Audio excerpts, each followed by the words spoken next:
The time I was almost abducted by a serial killer. In February of 2012, I went to visit my grandfather's grave for his birthday. His death was a really hard thing for me to deal with, as he had died in March of 2011 and was still very fresh to me. I was kneeling in front of his grave with my head down, mowing and crying, when my body went into full danger as close by mode. I looked up to see a man running full sprint from the woods surrounding the cemetery, and forced myself to get to New York truck as quickly as possible, without the man getting too close to me.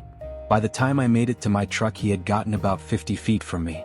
I jumped in and locked the door, much to his apparent displeasure. He threw his hands up in a huff like his favorite team had just lost a football game. I started the truck and started to drive out as fast as I could, but not before driving right past him. I didn't break eye contact for a second, and neither did he, so I got a really good look at his face. Cut to a few years later. I'm at work bored and decided to download an app that had a ton of paranormal, cryptid, serial killer, and UFO articles.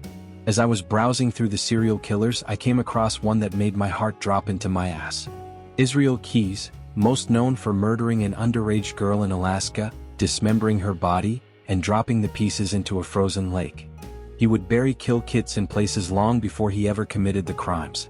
After the incident in Alaska, he had traveled into Texas for a wedding in a city not too far from where I live and had disappeared for a bit, and no one in his family knew where he was. He was arrested in that city and brought to the prison one city over from me before he was extradited back to Alaska to stand trial. About a year ago, I found a book about him that provided a lot of the details I have given here. He had been killing for years and no one knows what the actual death toll is. He eventually killed himself in prison. At the end of the book about him, he described some of his favorite places to abduct people: public parks and cemeteries. I often wonder if there's a kit buried in those woods. You were fast, Israel, but I was faster, and I'm glad we didn't officially meet. Edit: the app one was on doesn't seem to exist anymore. It was called Paranormal News, but the one in the Google Play Store isn't the same one. For clarification, I wasn't super far away from my truck, maybe 30 feet, so I didn't have to go far, but I damn near levitated there. Edit: to the crazy lady who said she dated him and found me on FB and threatened to kill me. You're damn right I wouldn't tell you my location. Jeez.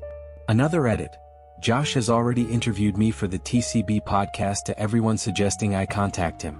Final edit: since no one reads my profile, no, you may not use my story on any social media platform. If you want an interview, you can message me. For real, you guys are still messaging me asking if you can use this story on your channel. No. The end. Comment below your own thoughts. Choose here your next story. Thank you so much for watching. If you really like it, then just simply like the video. If you don't, then let me know in the comment why you did not, so I can improve the quality. Subscribe, curious listener, to motivate me so I can create more content for you guys. See you in the next one.